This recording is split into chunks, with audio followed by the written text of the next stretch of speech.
चलो मुझे स्ट्रक्चर बताओ। डेमोक्रेसी के बारे में थोड़ा सा देंगे। ये India is the mother of democracy and it's elected for the people by the people. थोड़ा सा इसके बारे में।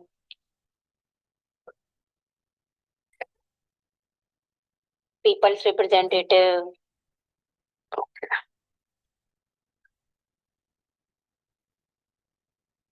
वो रामनाथ कोविंद वाली जो कमेटी थी, उनकी रिपोर्ट के बारे में डिस्कस करेंगे, उनके क्या व्यूज थे। वही उनमें उन्होंने पॉइंट्स हाईलाइट किए थे कि कॉस्ट कटिंग। क्या?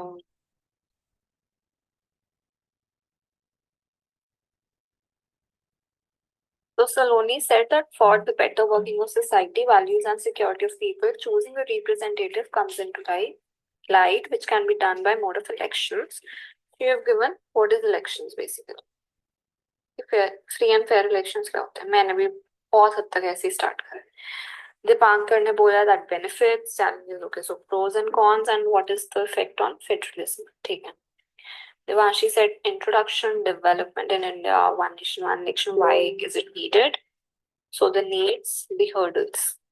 नीड्स और प्रोज एक जैसे होते हैं वैसे, और हर्डल्स कॉन्स हो गया, और कंक्लूजन।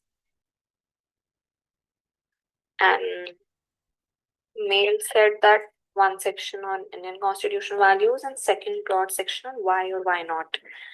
So सब में मुझे एक बेसिक चीज दिख रही है, इज दैट इंट्रो तो देनी है, फिर तुम लोग प्रोज कॉन्स तो इंक्लूड कर रहे हो, प्रोज ऑल्सो इंक्लूड नीड, ये सब में कॉमन। कईयों ने बोला बॉडी में फेडरलिज्म पे क्या इफेक्ट होगा, फिर हम लोग बोल रहे हैं कि कॉन्स्टिट्यूशनल वैल्यूज बताएंगे, फिर हम बोलते हैं डेवलपमेंट की history. That's right. So all of you are framed your essays as per your thing and I am not saying it's wrong, it's very fine. अब मैं बताती हूँ कि मैंने कैसे स्ट्रक्चर कर रखा है सीधा। ये सब ठीक है, जैसे भी स्टार्ट करोगे सब ठीक है, बस इम्पैक्टफुल होना चाहिए, लैंग्वेज इम्पैक्टफुल होनी चाहिए, फॉर्मेशन ऑफ सेंटेंसेस इम्पैक्टफुल होनी चाहिए। अब मैं तुम्हें अपना स्ट्रक्चर बताती हूँ कि मैंने क्या करा।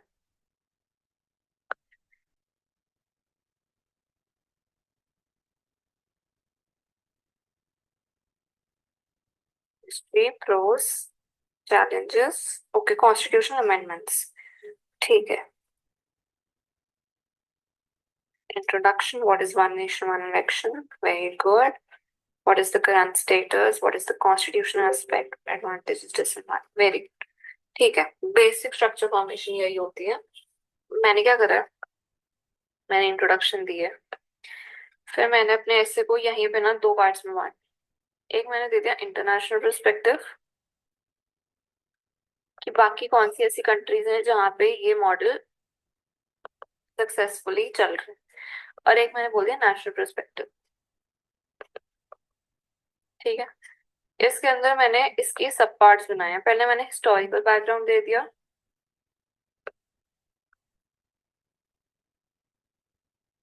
फिर मैंने इसके बाद दिया है जो हमारा प्रेजेंट सिनारियो है।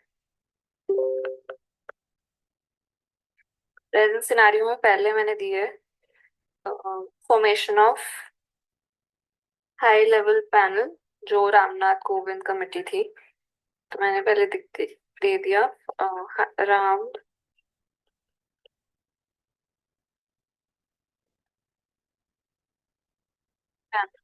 ठीक है। और फिर मैंने सेकंड दिया recommendations of the panel, then I have given bill takeaways, जहाँ पे मैंने कॉन्स्टिट्यूशन का बता दिया। सो मैंने इसी के अंदर इंक्लूड कर दिया अपने legal knowledge. And then just second, मैंने दिए हैं प्रोस, ये नेक्स्ट टॉपिक आ गया, प्रोस, दिए कॉन्स। अब तुम बताओ कि इस ऐसे में वे फॉरवर्ड होना चाहिए कि नहीं होना चाहिए, इस ऐसे में वे फॉरवर्ड होना चाहिए नहीं होना चाहिए, होना चाहिए, ओके। वे फॉरवर्ड क्या होता है?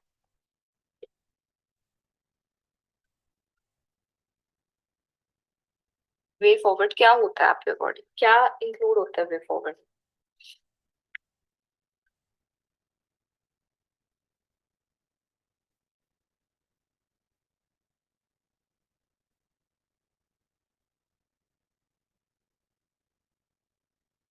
Future plan of action, how to handle the situation, what can be expected.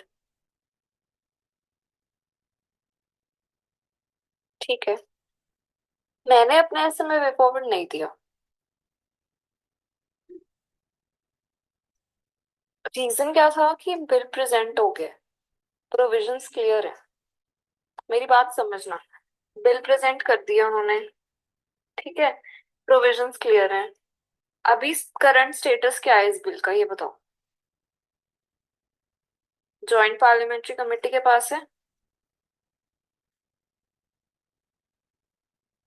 पर एक बात बताओ ना कि लेजिस्लेचर ने वो बिल को तो इनैक्ट कर दिए, प्रोविजंस तो डाल दिए। some ruling party is still in majority और फिर still the bill get not passed by 2/3 majority, तो फ्यूचर तो सामने है।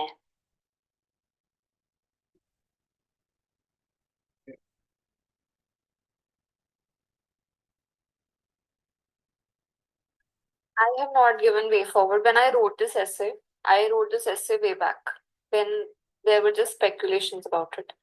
मैम उसमें फिर इसमें मतलब अगर थे वे फॉरवर्ड तो आएगा नहीं, तो कंक्लूजन में नेगेटिव तो दे ही नहीं सकते, फिर कंक्लूड भी कैसे करेंगे? नेगेटिव क्यों देना कंक्लूजन में? मतलब क्या लिखेंगे, क्या व्यूज देंगे? कंक्लूजन में पूछ रहे हो आप लोग? Yes ma'am. कंक्लूजन में you can write its impact की, मतलब इतने इतनी वास्ट कंट्री है इंडिया, है ना, और अगर ऐसा इम्प्लीमेंटेशन हो गया तो वर्ल्ड रिकॉर्ड होगा।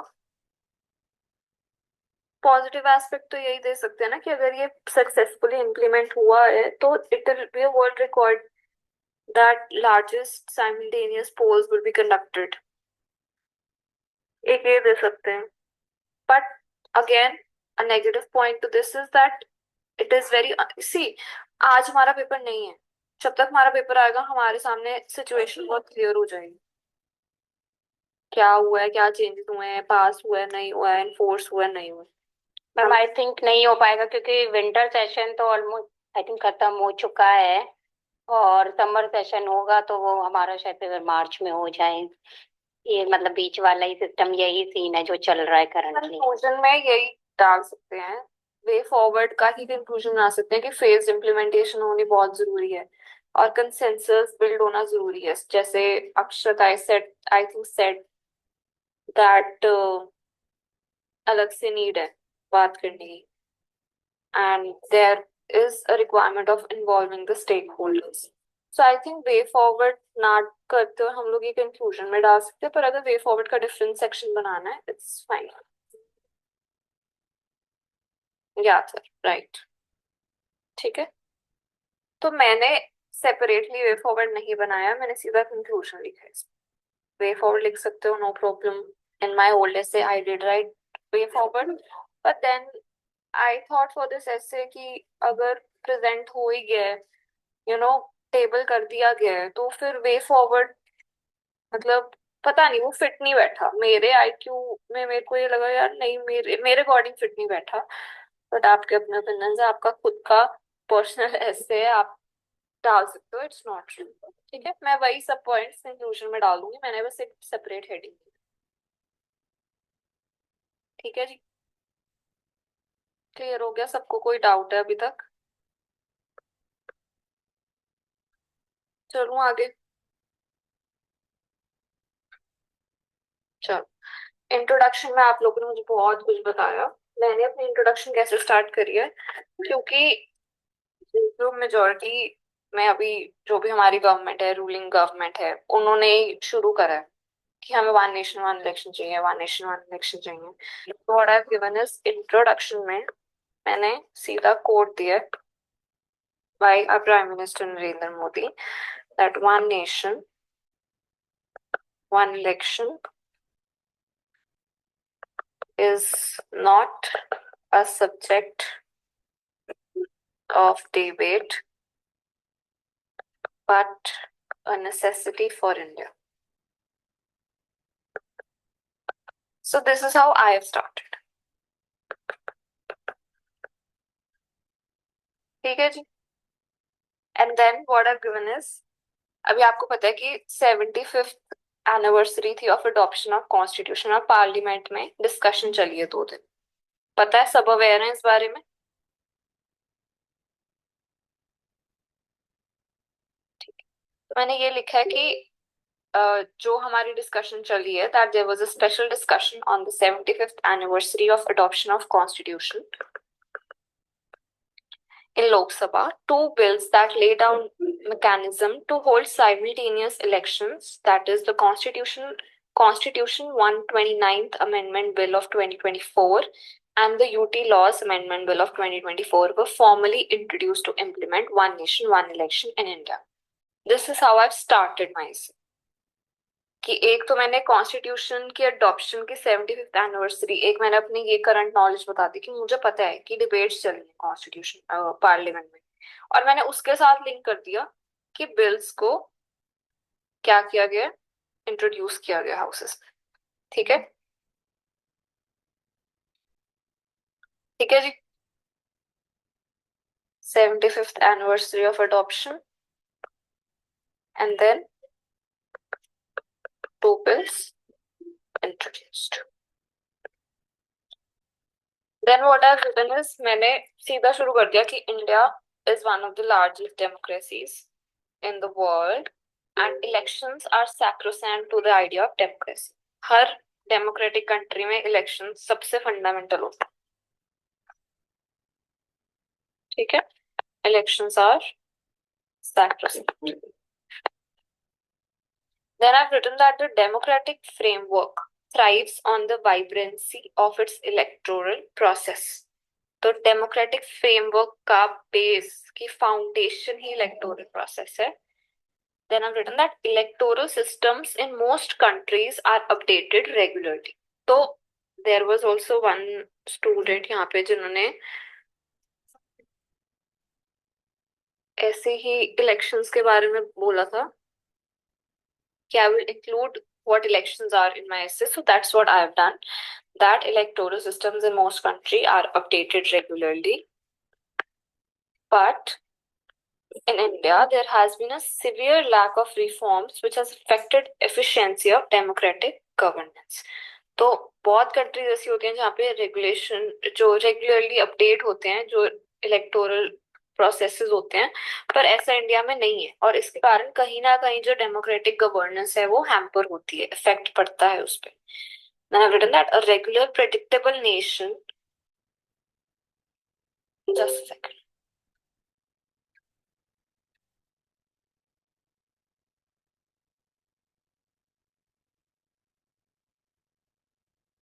Yeah, I've written that a regular predictable nation will regulate elections and a nationwide poll of different tiers of government at the same time would improve governance. तो मैंने ये बोल दिया कि एक तरफ हमारी इलेक्टोरल प्रोसेस की अपडेशन नहीं होती है रेगुलरली, पर अगर हो तो एक तो स्ट्रीमलाइन होगा process,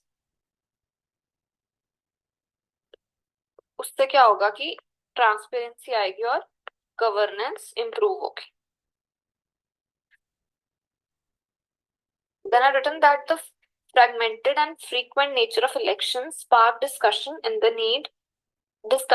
the need of more efficient system, which has led to the resurgence of interest in one nation, one election. अब मैंने ये resurgence क्यों बोला, क्योंकि like Akshat said, like other people said, that there were one nation, one election when we got independence. Since our first elections, तब से हमारे one nation, one election ही थे. तो यही है कि बार बार repeated elections, बहुत ज्यादा रिसोर्सेज जाते हैं हमारे, बहुत money expenditure, everything. You know, the personals that are employed on election duties, they have to actually take out time from their main task to focus on elections. तो ये repeated elections बहुत hamper करती हैं resources को as a whole, तो इसके कारण spark हुई है डिबेट कि हम लोगों को दोबारा से वन नेशन वन इलेक्शन चाहिए. And then the idea also called this idea is also known as simultaneous elections and proposes to align the election cycles of central and the state governments, that is the Lok Sabha and the state legislative assemblies. And India aims to move to a system of holding a singular, unified, enormous elections by proposing this bill. ठीक है, ये मैंने अपने introduction में लिखा. समझ आया? तो मैंने क्या किया, मैंने पहले 75th एनिवर्सरी दे दी एक तो, फिर मैंने इलेक्शन से स्टार्ट करा. इलेक्शन से स्टार्ट करके पहले डेमोक्रेसी से स्टार्ट करा, डेमोक्रेसी से मैं इलेक्शंस पे आई, इलेक्शन से मैं अपडेशन पे आई, और अपडेशन पे मैं करंट सिनेरियो पे आ गई. तो मैंने सब कुछ का मतलब मेल झोल सा डाल दिया. ठीक है,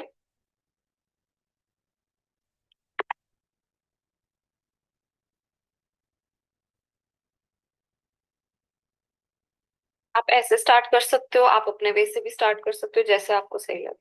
ठीक है जी, चलो नेक्स्ट. अब मैंने इंट्रोडक्शन खत्म करी अपनी, then I have given an international perspective. अब मेरा जो इंटरनेशनल पर्सपेक्टिव आया है,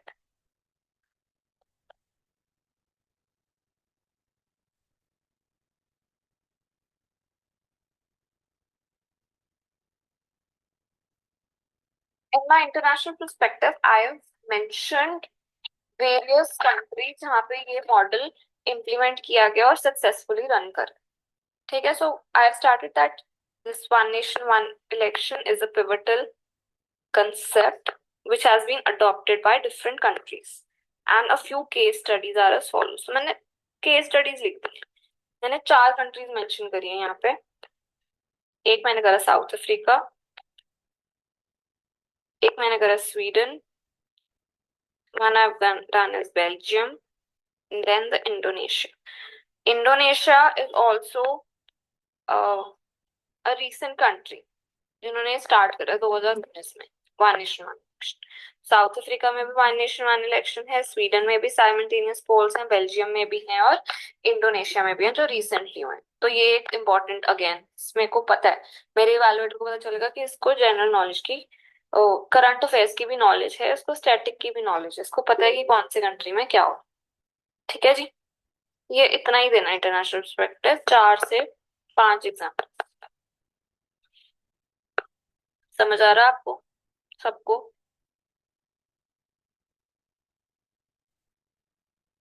चलें आगे. इसके बाद मैंने दिया हिस्टोरिकल पर्सपेक्टिव. हिस्टोरिकल पर्सपेक्टिव आप लोगों को सबको बहुत अच्छी तरह पता है. पहले मैंने इंडियन पर्सपेक्टिव दिया है,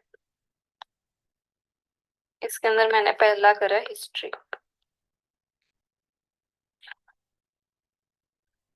तो हम लोगों ने कैसे स्टार्ट करा कि जब हम लोगों को इंडिपेंडेंस मिली, फर्स्ट इलेक्शंस हुए 1952 में, तब से क्या चल रहा है, हमारा वन नेशन वन इलेक्शन चल रहा था. और ये हमारा 1957 में भी हुआ, 1962 में भी हुआ, 1967 तक चला है one nation one election. But ये 1968 में था कि ये जो इसके अंदर डिस्ट्रप्शंस आई. क्यों है? Because like somebody told me कि क्या हुआ था कि कुछ स्टेट असेंबलीज प्रीमेच्योर डिसॉल्व हो गई थी, प्रीमेच्योरली डिसॉल्व. ठीक है, ड्यू टू दिस वही हो गया कि डिस्ट्रप्शंस आ गई साइमल्टेनियस इलेक्शंस में और आगे पीछे होने लगे. अब क्या हुआ कि जो 5th जनरल इलेक्शन थे लोकसभा के, वो हुए 19 होने थे 1972 में, 67 के बाद 72 में होने थे, पर इंदिरा गांधी ने वो 1971 में ही कर दिए जनरल इलेक्शंस. और स्टेट असेंबली के इलेक्शंस कब हुए? 1972 में. तो ये भी क्या हुआ, डीलिंकिंग हो गई. और एक और रीजन था कि जब इंदिरा गांधी की सरकार थी उन्होंने, आपको पता है, इमरजेंसीज लगाई, स्टेट इमरजेंसीज, तो डिसॉल्व होती रही स्टेट असेंबलीज। तो इसके कारण के इनिशियल फैक्टर्स थे जिसके कारण हमारी डीलिंकिंग होती गई और वन नेशन वन इलेक्शन का कंसेप्ट वैनिश होता गया। और मैंने एंड में बहुत अच्छा लिखा है इसमें, that the present parliamentary system has been tried and tested for over 70 years and now it is the time to cleanse the system to make democracy more robust। कि हम लोग अभी जो प्रेजेंट सिस्टम है उसको हम 70 साल से देख रहे हैं, पर अब हमको चेंज की जरूरत है। ठीक है जी, क्लियर एवरीवन? चलो अब हम लोग चलते हैं हमारे प्रेजेंट सिनेरियो पे। बिल्स का मेंशन हमने इंट्रोडक्शन में कर दिया ऑलरेडी, पर अभी मैंने इसके अंदर सिर्फ ये मेंशन करा कि जो बिल प्रपोज्ड है it is deliberated through the joint parliamentary committee which will have to get the approval of the cabinet in order to be discussed in the parliament। तो present scenario,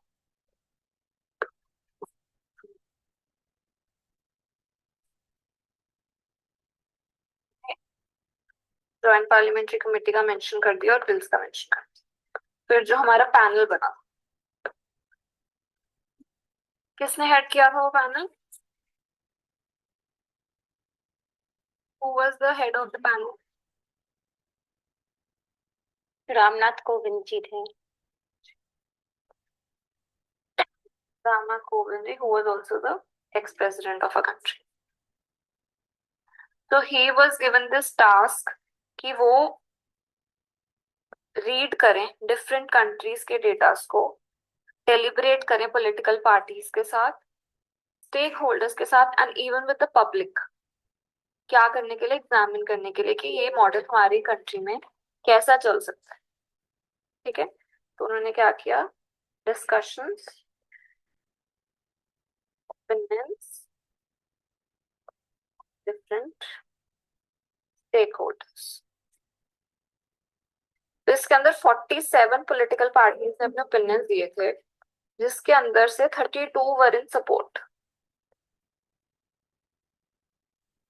and from the public 21,558 responses were received, out of which 80% responses were in favor। ठीक है, उन्होंने ये बोला कि अगर हम लोग ये सिस्टम इम्प्लीमेंट करते हैं तो हमारी ट्रांसपेरेंसी बढ़ेगी, बढ़ेगा,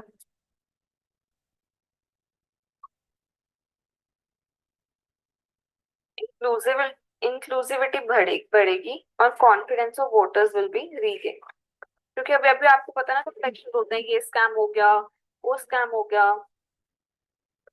तो these what were the basic recommendations कि 82A एक क्या होगा, इंसर्ट होगा, और 324A, और इन्होंने बोला था कि ये 2 फेजेस में होगा। पहले होंगे elections to Lok Sabha and state legislative assembly, और दूसरा होगा जो लोकल टीयर्स वहां पे। ठीक है जी, और ये जो दोनों के बीच में जो रिलेशन होगा it will be only 100 days apart. तो पास पास होंगे इलेक्शंस इनिशियली। ठीक है, मतलब ये पहले होगा और ये विद इन 100 days ये वाले इलेक्शन होंगे, लोकल बॉडी, म्युनिसिपैलिटीज, पंचायत। इसके अलावा इन्होंने एक तो आर्टिकल कॉन्स्टिट्यूशनल चेंजेस की बात करी, एक उन्होंने फेजेस की बात करी, एक उन्होंने कहा था कि जो इलेक्टोरल रोल है वो वन सिंगल हो जाएगा, और इलेक्टोरल फोटो आइडेंटिटी कार्ड्स भी होंगे। ये सब स्टेटिक नॉलेज है, ये आप लोग बहुत इजीली याद कर सकते हो। ठीक है, और उन्होंने बोला वन नेशन वन इलेक्शन अगर आया तो वो स्टेबल गवर्नमेंट इंश्योर करे। तो ये बेसिक रिकमेंडेशन थे। फिर बिल आया, बिल हमने डिस्कस कर लिया कि 82A की इंसर्शन है जहाँ पे 6 क्लॉजेस होंगे। ठीक है, और फिर क्या था, आर्टिकल 83 में अमेंडमेंट, जहाँ पे उन्होंने ये बोला कि अगर मिड टर्म डिसोल्यूशन होती है, फॉर एग्जाम्पल 5 साल की सरकार है 3 साल कवर हो गए, यहाँ पे डिसॉल्व हुई, तो जो न्यू गवर्नमेंट इलेक्ट होगी ना वो बस 2 इयर्स के लिए होगी, नॉट फॉर रिमेनिंग 5 इयर्स। तभी साइमल्टेनियस इलेक्शंस इंश्योर होंगे ना। बंद ही इसके कारण हुई थी, डीलिंकिंग किस कारण हुई थी, क्योंकि डिफरेंटली इलेक्शंस हो रहे थे, क्योंकि डिसोल्यूशन हुई थी। जो न्यू गवर्नमेंट इलेक्ट होती थी वो 5 साल की होती थी। इसके अंदर इन्होंने बोला कि अगर न्यू गवर्नमेंट इलेक्ट हो रही है वो उतने ही टाइम की होगी जितने टाइम रह गया 5 सालों में। ये 83 आर्टिकल में अमेंडमेंट है। फिर 172 आर्टिकल में है जहाँ पे फुल टर्म और अनएक्सपायर्ड टर्म की डेफिनेशन दी है। देन आर्टिकल 372 जहाँ पे कंडक्ट बताएंगे साइमल्टेनियस इलेक्शंस का। और फिर एक यूटी एक्ट है, UT act of 1963, NCT of Delhi act of 1991 and Jammu Kashmir reorganisation act of 2019। ये सब, इन सब में भी अमेंडमेंट्स होंगे। ठीक है जी। और ये बोला था कि 2034 की इलेक्शन साइकिल से स्टार्ट हो, इम्प्लीमेंटेशन इसकी 2034 की इलेक्शन साइकिल से होगी। ठीक है। तो हम लोगों ने क्या क्या कवर करा? इंट्रोडक्शन कवर करी, नेशनल करा, हिस्टोरिकल करा, प्रेजेंट सिनेरियो, ये तीनों चीजें देखी। अब हम लोग प्रोस कॉन्स मुझे आप बताओ, चलो प्रोस बताओ मुझे पहले, या नीड्स बताओ इसके।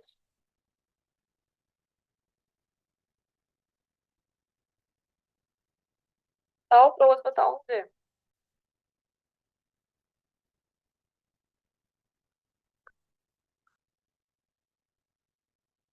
अक्षत Sapna, tell me the pros of implementing money would be saved, हाँ रिड्यूस्ड एक्सपेंडिचर राइट। और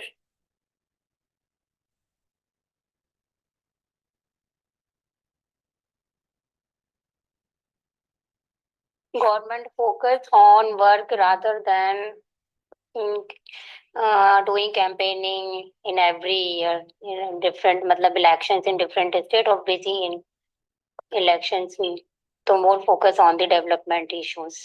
मतलब पॉलिसी फॉर्मेशन और पॉलिसी इम्प्लीमेंटेशन में ज्यादा focus, expenditure reduce, time saving Akshat ने बोला, that's right. And to effectively utilize funds and bureaucracy to minimize time being used in different elections, certainty in policy, right? Turnout में भी increase होगा। और क्या होगा? कन्वीनियंस हो जाएगा वोटर्स के लिए, कई बहुत ओल्ड वोटर्स होते हैं, उन्हें बार बार जाना पड़ता है। तो ईज फॉर वोटर्स, हाँ voter fatigue reduced, right. Stable governance, absolutely right. Streamline the working of government, absolutely right. तो इसमें तुम्हें 4 से 5 पॉइंट्स ही देने, ज्यादा नहीं देना, और वो तुमने बता दिया। अब कॉन्स पे आते हैं, चलो कॉन्स बताओ मुझे इसके इम्प्लीमेंटेशन के।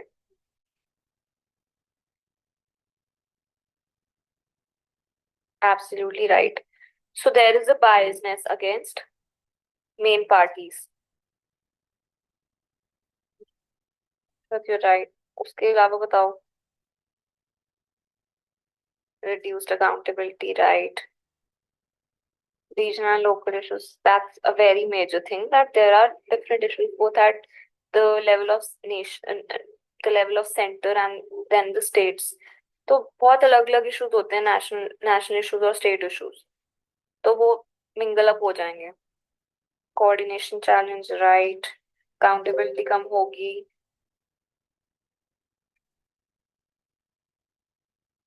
कॉन्स्टिट्यूशनल चेंजेस, वाइड अमेंडमेंट्स, बहुत ज्यादा अमेंडमेंट्स होंगे। एक ये भी होता है कि कई रीजन्स में there are small parties which are contesting, so it might hamper the prospects of such regional political parties। हाँ, गोविंद ने बोल ही दिया। ठीक है, 4 से 5 पॉइंट इसके भी यही करना है। तो नीड और प्रोज एक जैसे होते हैं, ये नीड भी यही है, after premature dissolution. Yes right. ठीक है।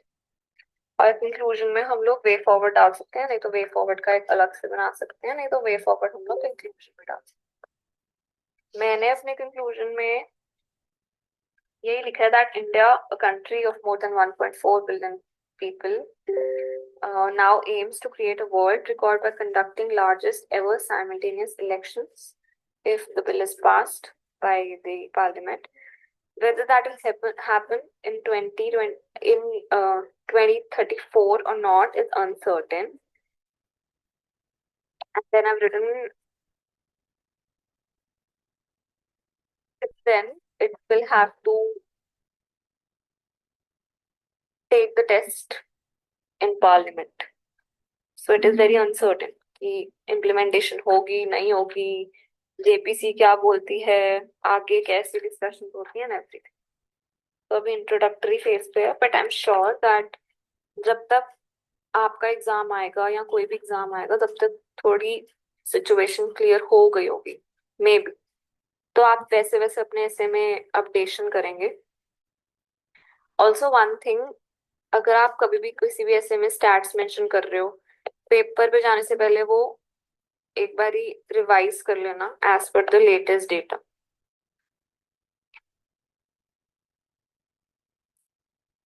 Yeah, Akshat's right. So you can write all this in cons and then conclusion may have told you. Basically, uh, winding up of all the things that you've written. ठीक है. तो ये हमारा था English ऐसे का basics. English sample I've shown, one nation one election and marking scheme. ठीक है.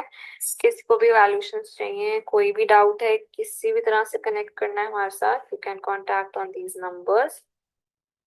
This is the WhatsApp number and this is our telegram ID. I hope I was very clear to you. I've told you everything I could.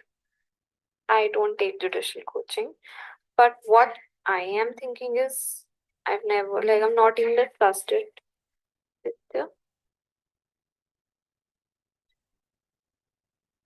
answer to what?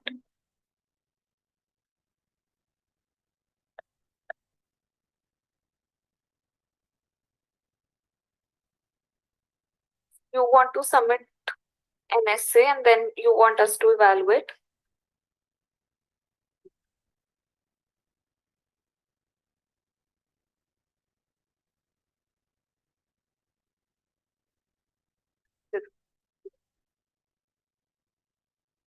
You can take evaluations. आपको मैंने बता दिया ना, आप इस पे contact कर लो. आपको जो भी आंसर्स चाहिए, कुछ भी चाहिए, वो यहाँ पे आपको मिल जाएगा.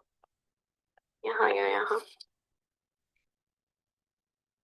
We don't take judicial coachings, but what I am planning, I'm not, you are the first one that I'm going to discuss this with.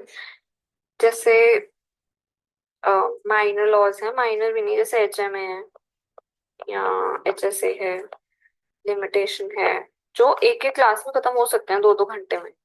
तो मैं ऐसे सोच रही हूँ कि हम लोग इसकी वन वन शॉट सेशन करें, जहाँ पे प्री पर्सपेक्टिव से हम लोग मार्किंग करें, इंपॉर्टेंट केसेस लिखें, क्या आता है कैसे आता है, ताकि आपको वहीं पे याद हो जाए सेक्शन नंबर भी और सब कुछ. मतलब I am just planning. I don't know if you can give me your recommendation. I will be really grateful. बता दो अगर ऐसा कुछ करना है. यस मैम, कर दीजिए. बाकी ऐसा कुछ भी होगा वो ग्रुप में आप ज्वाइन हो ही, आई गेस, है ना. आप बस वहाँ पे कनेक्टेड रहना, जो भी होगा वहीं पे आएगा सब कुछ. तो आप हमारा ग्रुप ज्वाइन कर लो कानून शाला, या फिर अगर आपको और कोई क्वेरी है तो आप व्हाट्सएप पे हमें कांटेक्ट कर सकते हैं. जी. मेरे को, I hope that I could add a little knowledge to your own already, you have a room of knowledge already, but I hope that I was a little helpful to you in all this and you got to know कि कैसे attempt करना है, क्या क्या include करना है, क्या क्या करना है, नहीं करना. Thank you very much. You're welcome everyone. कल हिंदी है, हाँ जी, सेम टाइम 6 to 8 कल हिंदी होगी. हिंदी में भी हम लोग ऐसे ही चलेंगे कि इंग्लिश, जैसे इंग्लिश के बेसिक्स बताए वैसे ही हम लोग हिंदी का भी करेंगे, एंड देन एक ऐसे करेंगे, सब कुछ वैसे ही होगा. ठीक है. Thank you everyone.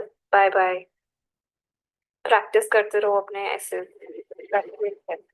You welcome everyone. You welcome. Bye everyone.